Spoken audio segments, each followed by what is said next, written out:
जय श्याम गौरी, तुमको निस दिन ध्यावत हरि ब्रह्मा शिव जी।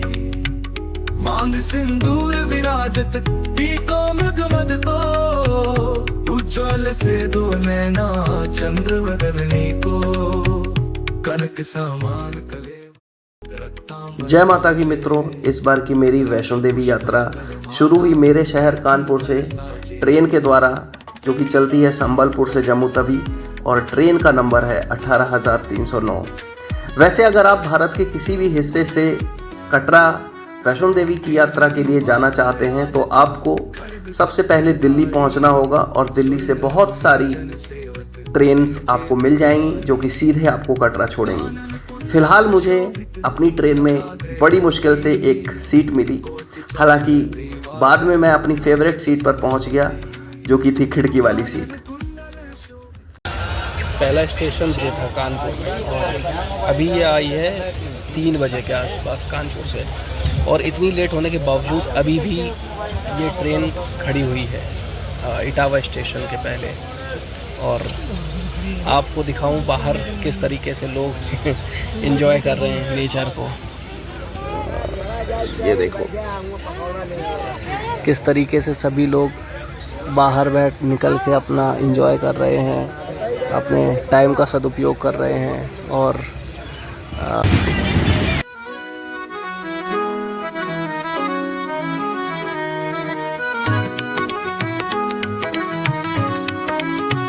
जय अम्बे गौरी मैया जय श्याम गौरी, तुमको निस दिन ध्यावत हरि ब्रह्मा शिव जी। मांग सिंदूर विराजत पीतो मृगमद को, उज्ज्वल से दो नैना चंद्र वदनी को, कनक समान कलेवर रक्तांबर राज। मतलब लैंड जो है आपको ऐसे ऊपर की तरफ खुद भी लग रहा है कि मेरे को ही लग रहा है। देखो ऐसा लग रहा है जैसे यहाँ से ये उठा हुआ है। फिलहाल ये मेरी पीछे ट्रेन खड़ी है, दिखाई दे रहा होगा, और ब्यास स्टेशन पे रुकी है। आपने पीछे अभी ब्यास रिवर देखी ना, उसी का ब्यास स्टेशन, उसी नदी के नाम पर इस जगह का नाम रखा गया है ब्यास। तो काफ़ी खूबसूरत स्टेशन है, आप देख पा रहे होगे, काफ़ी साफ़ सफाई है, और ट्रेन्स भी खाली जा रही हैं। चलो भाई, सिग्नल हो गया। अभी पता लगा कि ये जो ब्यास स्टेशन जो पीछे जा रहा है, ये सबसे ज़्यादा क्लीनेस्ट स्टेशन का भी अवार्ड जीत चुका है। इसका मतलब, और इसकी खूबसूरती वाकई आपको भी मैंने दिखाई, वास्तव में बहुत ही क्लीन है।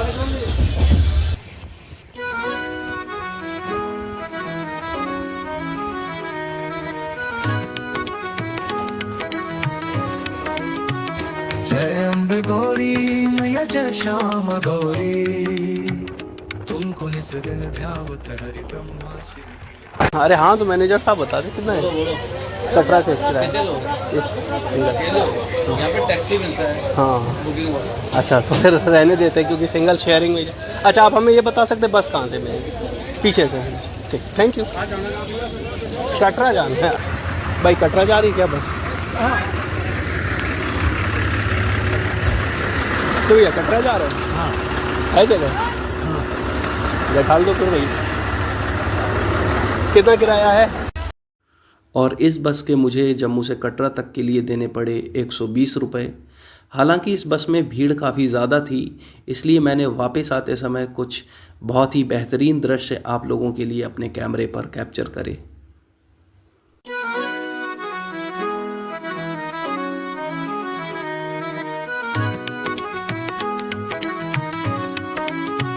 जय अम्बे गौरी मैया जय श्याम गौरी, तुमको निस दिन ध्यावत हरि ब्रह्मा शिव जी। मांग सिंदूर विराजत पीतो मृगमद को, उज्ज्वल से दो नैना चंद्र वदनी को, कनक समान कलेवर रक्तांबर राजे। रक्त पुष्प गलमाला कंठन पर साजे।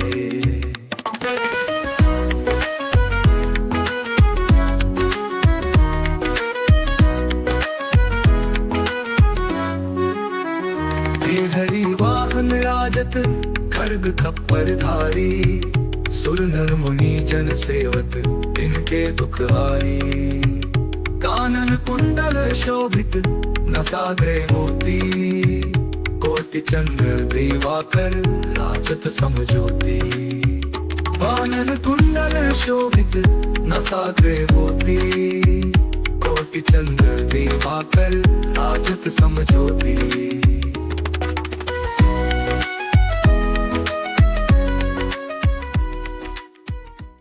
काफ़ी लेट हो गए और आपको बताने के लिए बहुत सारी इन्फॉर्मेशन है, क्योंकि जब मैं यात्रा शुरू करूंगा तब आपके साथ शेयर करूंगा। अभी फ़िलहाल मुझे जल्दी से RFID कार्ड को लेना पड़ेगा, क्योंकि उसके बाद ही मैं यात्रा शुरू कर सकता हूं। तो हाँ, जल्दी से RFID कार्ड लेते हैं, उसके बाद कहीं जाके थोड़ा फ्रेश होते हैं। सुबह से नहाया धोया बिल्कुल नहीं है, और कुछ खा पी लेते हैं। फिर उसके बाद त्रिकुट पर्वत पे ऊपर जाएंगे और माता जी के दर्शन करेंगे। मिलते हैं। और ये है RFID कार्ड, जिसके इशू होने के 24 घंटे के भीतर आपको यात्रा कंप्लीट करनी होती है। इसे आप निहारिका भवन बस स्टैंड या फिर कटरा रेलवे स्टेशन से बनवा सकते हैं। तो दोस्तों, मैं रेडी हो गया हूँ भवन पे निकलने के लिए, यानी कि अपनी यात्रा को शुरू करने के लिए। आपसे मैंने कहा था कि मैं आपको कुछ इन्फॉर्मेशन दूंगा।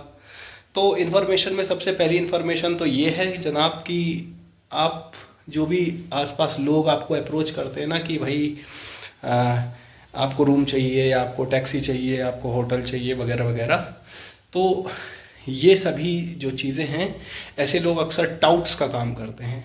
अगर आप थोड़ा सा इधर उधर देखेंगे तो यहाँ पे काफ़ी सारे रूम्स हैं जो आपको अफोर्डेबल प्राइस पे मिलेंगे। और जब रूम की बात आ रही तो ये देखो, ये मेरे को रूम मिला हुआ है। मैंने कुछ 1.5-2 घंटे के लिए इसको लिया है ताकि नहा धो लें और फ्रेश होकर के फिर निकले यात्रा के लिए। तो ये मेरे को लगभग 200 रुपीज़ के आसपास पड़ा। तो अगर आप लोग ग्रुप में आएंगे तो आप लोगों को जो है इससे अच्छा ही पड़ जाएगा। अगर मैं थोड़ा सा इसके बारे में आपको दिखाऊं तो आप अगर देख पाओगे तो ये कुछ इसका वॉशरूम है, नहाने का एरिया है, और ये यहाँ पे ये कुछ बिस्तर वगैरह, ये मेरा सामान वामान पड़ा है। और ये देखिए, ये मैं हूँ और ये आपकी रिकॉर्डिंग हो रही है। बस कुछ इस तरीके से है सारा कुछ सेटअप। तो बस यही है। अब चलते हैं आगे, यात्रा के लिए बढ़ते हैं और फिर आपको यात्रा पे अपडेट करेंगे और बाकी सारी चीज़ों के बारे में। बाकी कौन किस लिए फेमस है, आई थिंक सो कि आप लोगों को ये सारी चीज़ें पता ही होंगी, क्योंकि आप लोगों ने इतनी सारी वीडियोस देख रखी होंगी ऑलरेडी। तो जो फन पार्ट होगा, जो अच्छा पार्ट होगा, वो मैं आपको दिखाने की कोशिश करूँगा इस वीडियो में। तो चलते हैं, शुरू करते हैं अपनी यात्रा को। जय माता दी।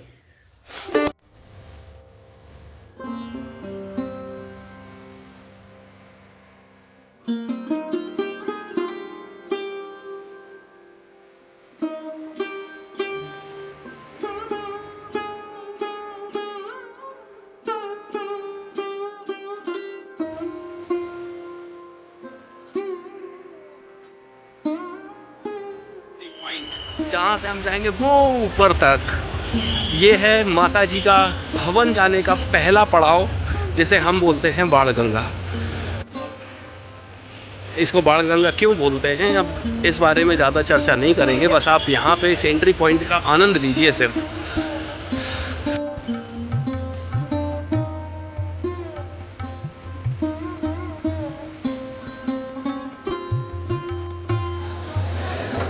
लेकिन उत्साह भी अपने चरम सीमा पर। और अगर आपको घोड़ा वोड़ा करना है तो आप यहीं पीछे कर सकते हो। फिलहाल मुझे घोड़ा करने की कोई ज़रूरत नहीं है। नहा के एकदम फ्रेश होकर के निकले हैं और एनर्जी बिल्कुल अलग ही लेवल की महसूस हो रही भाई।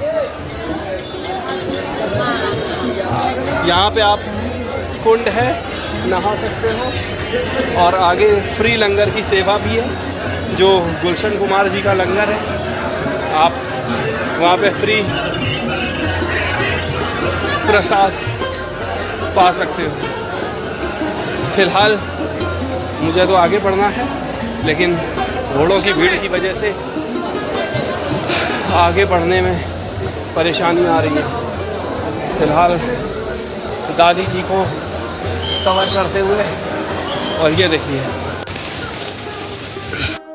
लगभग 1 घंटे की पैदल यात्रा के बाद हम पहुंचे अपनी वैष्णो देवी यात्रा के प्रथम चरण पे, यानी कि चरण पादुका मंदिर पर। कहते हैं कि यहाँ पर माता जी के चरण पड़े थे और इसीलिए इस मंदिर का नाम चरण पादुका कहा जाता है। आपको इस मंदिर के दर्शन सबसे पहले होंगे। जय माता दी।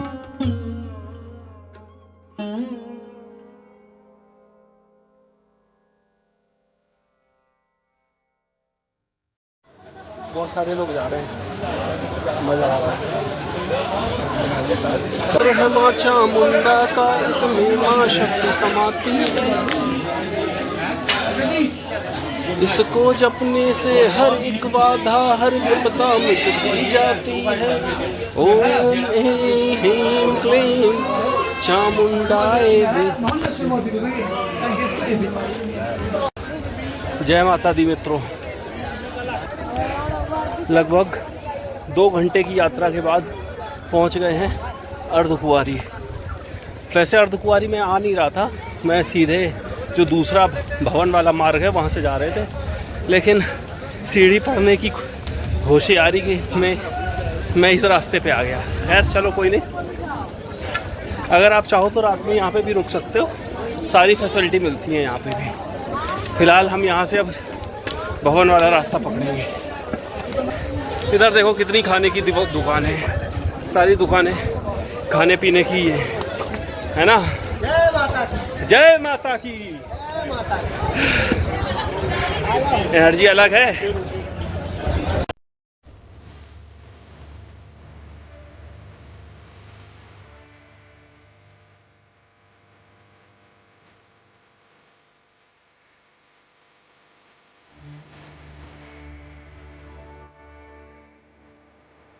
जो ऑफिस आपको दिखाई दे रहा है, वहाँ पे जाकर के आप यहाँ पे गुफा के लिए पर्ची कटा सकते हो।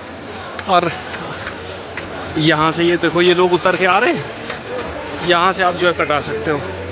और आपका नंबर जो है वो यहाँ पे लगभग 6 घंटे से 8 घंटे की वेटिंग के बाद आता है। फिलहाल 10 बज चुके हैं और ये कॉफ़ी 30 रुपए की, लेकिन टेस्टी बहुत, मज़ा आ रहा है।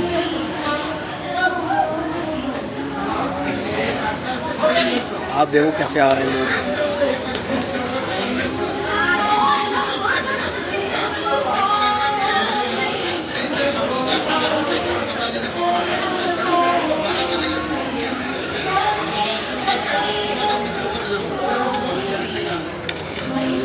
वहीं से बैठ के ना देखो, आओ माता के दरबार में और लगाओ जयकारा। जयकारा शेरा वाली का, बोल साचे दरबार की। अब इस कप को फेंक तो सकते नहीं कहीं, तो मैं इसको अपने पास रखूँगा। जब कहीं आगे हमें कोई भी डस्टबिन दिखाई देगी तो वहाँ पे फेंक देंगे, है ना, क्योंकि गंदगी नहीं करनी चाहिए, है ना। वैसे भी काफ़ी मेहनत करते हैं यहाँ के कर्मचारी, लेकिन फिर भी हमारी भी कोई रिस्पॉन्सिबिलिटी है और मैं अपनी रिस्पॉन्सिबिलिटी अच्छी तरीके से निभाऊँगा। इसको डब्बे में डालेंगे। चलो फिर चलते आगे। फिर ये भवन का बोला था कि 4 घंटे में यात्रा कंप्लीट करेंगे, उसको 3.5 घंटे में ही कंप्लीट कर दिया। इन नवरात्र के दिनों में माता के दरबार की सजावट त्रिकुट पर्वत की शोभा को और भी ज़्यादा शोभायमान कर रही थी। मैंने सबसे पहले जाकर अपने हाथ पैर धुले और उसके बाद लाइन में लगकर सबसे पहले माता जी के दर्शन करे। मुझे माता जी के दर्शन करने में, गुफा तक जाने में लगभग 1 घंटे का समय लगा। आपको इससे थोड़ा कम या थोड़ा ज़्यादा समय लग सकता है, लेकिन माता जी के दर्शन बहुत ही शानदार हुए। इसके अलावा अगर आप यहाँ पर रात में स्टे करना चाहते हैं तो दुर्गा भवन, इंद्रप्रस्थ भवन और भी बहुत सारी सुविधाएं उपलब्ध हैं, जहाँ पर आपको पेड रूम और साथ ही साथ में फ्री डॉर्मेट्री की सुविधा भी मिल जाती है। आप रात को 9 बजे के आसपास इस पूछताछ केंद्र पर, जो कि दुर्गा भवन में है, आकर फ्री डॉर्मेट्री के बारे में जानकारी ले सकते हैं। इसके बाद हम गए भैरव बाबा के दर्शन करने के लिए, जिसकी चढ़ाई लगभग 2.5 किलोमीटर और है। और यहाँ पर भी दर्शन बहुत ही शानदार हुए। आपको कुछ 10 मिनट के लिए लाइन पर लगना होगा, लेकिन इसके बाद दर्शन होने के बाद आपकी यात्रा पूर्ण मानी जाती है।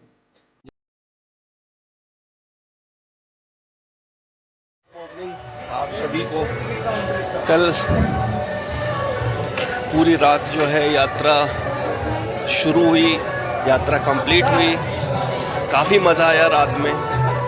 अभी सुबह भी अगर आप देखेंगे, अभी मैं दिखाऊंगा आपको पीछे की तरफ काफ़ी ज़्यादा धूप खिलना शुरू हो गई है पहाड़ी पे। अगर आप 2 सेकंड देख पाएंगे तो कितना बेहतरीन यहाँ से व्यू। और ये यहाँ पे दुर्गा भवन है जहाँ से हम आए हैं, और कितना बेहतरीन नज़ारा दिख रहा है। ये जो खुशी है इसको सिर्फ और सिर्फ महसूस किया जा सकता है, किसी को बताया नहीं जा सकता।